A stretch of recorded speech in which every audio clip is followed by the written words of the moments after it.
સમાચારો વિગતવાર જોઈએ. તંત્રના ભરોસે ન રહીને વડોદરાના નાગરિકો આત્મનિર્ભર બની રહ્યા છે. સ્ટેન્ડિંગ કમિટીના ચેરમેનની વણમાંગી સલાહ બાદ લોકો હવે સતર્ક બન્યા છે. સામ્રાજ્ય ટાઉનશીપમાં રહેતા વ્યક્તિએ બોટ વસાવી લીધી છે. તો ચિરાગ બ્રહ્મભટ્ટ નામના વ્યક્તિએ ઘરેણા ગીરવે મૂકીને બોટ ખરીદી. વિશ્વામિત્રી નદીમાં આવેલા પૂરના પાણી ઘરમાં ફરી વળતા હેરાન પરેશાન થયા હતા અને સ્થાયી સમિતિના અધ્યક્ષ શીતલ મિસ્ત્રીએ પૂરથી બચવા લોકોને સલાહ આપી હતી કે ઘરમાં હવે તરાપા રાખવાની જરૂર છે, દોરડા અને બોટ વસાવવાની શીતલ મિસ્ત્રીએ સલાહ આપી હતી અને જેનો એક વડોદરાવાસીએ અમલ પણ કરી દીધો છે. તો તંત્રના ગાલ પર આ તમાચા સમાન એક આ ઘટના છે. તંત્ર પરથી લોકોનો વિશ્વાસ ઉઠી ગયો હોય તેવો દાખલો આ વડોદરામાં જોવા મળી રહ્યો છે. કારણ કે સ્ટેન્ડિંગ કમિટીના ચેરમેન વીએમસીના શીતલ મિસ્ત્રી જેમણે એક વણમાગી સલાહ આપી હતી જ્યારે વિશ્વામિત્રી નદીના પાણી જે શહેરભરમાં ફરી વળ્યા હતા ત્યારે વડોદરાવાસીઓને એવી સલાહ આપી હતી કે એક બોટ વસાવી લો, તરાપો વસાવી લો, દોરડા પણ ઘરમાં રાખવા જોઈએ જેથી કરીને આવી જ્યારે પરિસ્થિતિ સર્જાય ત્યારે પોતાના જીવ બચાવી શકાય.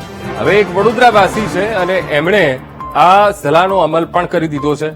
ઘરના ઘરેણા તેમણે ગીરવે મૂકી દીધા અને બોટ ખરીદી છે. તો અમે આપને બે દ્રશ્યો બતાવી રહ્યા છીએ. એક તો બોટ ખરીદી અને એક ઘરેણા તેમણે ગીરવે મૂક્યા અને ત્યારબાદ આ બોટની ખરીદી કરી છે.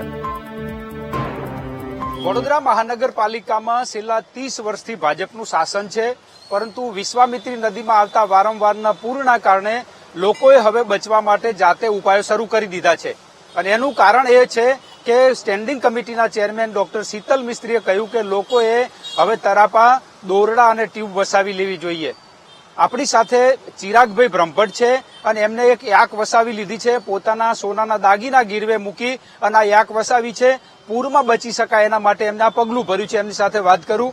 શું કહો છો ચિરાગભાઈ, યાક વસાવી છે, કેમ વસાવી પડી, કેવી રીતે વસાવી?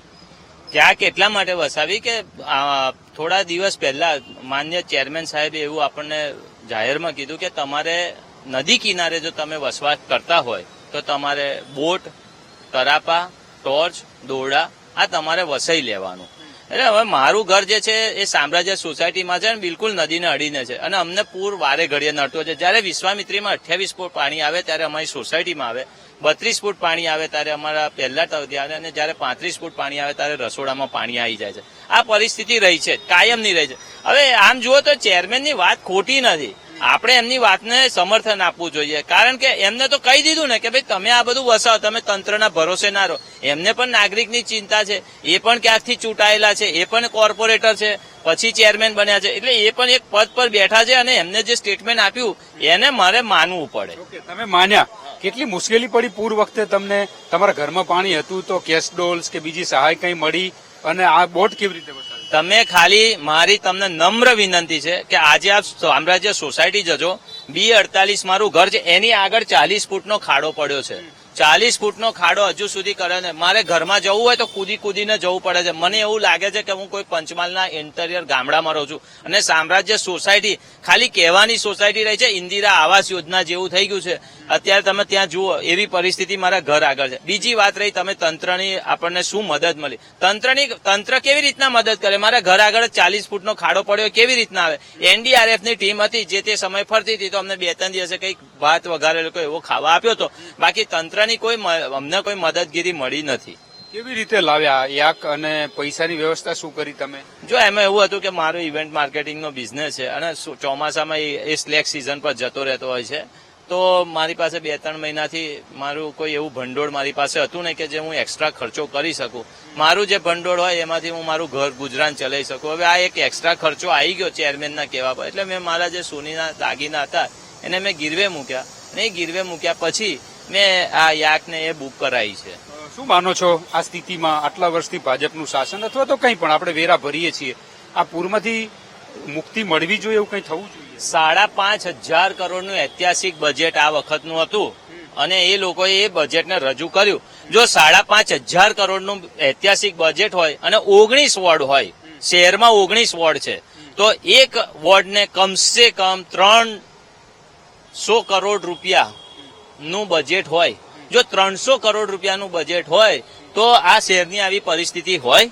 5,500 કરોડનું ઓફિશિયલ બજેટ એ લોકોએ ડિક્લેર કરેલું છે તમે બી એ કવર કર્યું હશે કે ત્યાં બજેટ તો 5,500 કરોડનું આ શહેરનું બજેટ હોય તો આ શહેરની આવી દશા હોય? મારે આવો સવાલ છે. સ્પષ્ટ રીતે કહી રહ્યા છે ચિરાગભાઈ કે જે બજેટ છે, જે રીતે પૈસા વેરો ચૂકવીએ છીએ પરંતુ સુવિધા નથી મળતી અને હવે પોતે જાતે જ એક આંખ વસાવી લીધી છે. ક્યારે પણ પૂર આવે તો પોતાનો જીવ બચાવી શકાય, પરિવારને બચાવી શકાય, એના માટે એમને આ પગલું ભર્યું છે અને આ એક શરૂઆત કરી છે. કેમેરામેન કિશોર ક્ષીરસાગર સાથે માનુ ચાવડા, વીટીવી ન્યૂઝ, વડોદરા.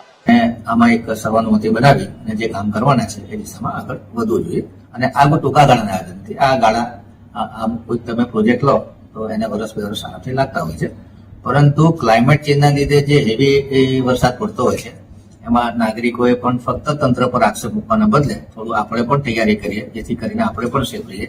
એ ઘરમાં એકાદ ટ્યુબ રાખીએ કે સોસાયટી મોટી સોસાયટી હોય તો એકાદ તરાપાની વ્યવસ્થા કરે કે ઇમરજન્સી લાઇટ રાખે કે દોરડા રાખે. તો જ્યાં સુધી આ પ્રોજેક્ટ ના થાય ત્યાં સુધી આપણે પણ આ હેવી વરસાદ જોડે લેતા શીખવું પડશે અને કોર્પોરેશને પણ ડિઝાસ્ટર પ્રિપેરનેસ માટે તમામ તૈયારી કરવી પડે અને એના માટે અમે સપોર્ટિંગ